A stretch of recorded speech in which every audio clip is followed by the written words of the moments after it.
Longhorn beetle larvae are rich in fat and protein. Unfortunately, they are mostly hidden deep in the wood, much too deep for the beak of a crow.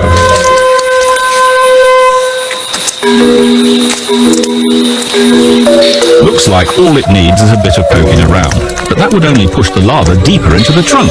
No, one needs to irritate and annoy it until it bites. That's the trick. A magnificent catch.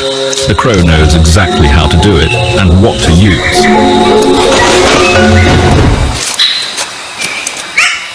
If you want to fish, it's best to make your own rod, even if it takes a bit of effort.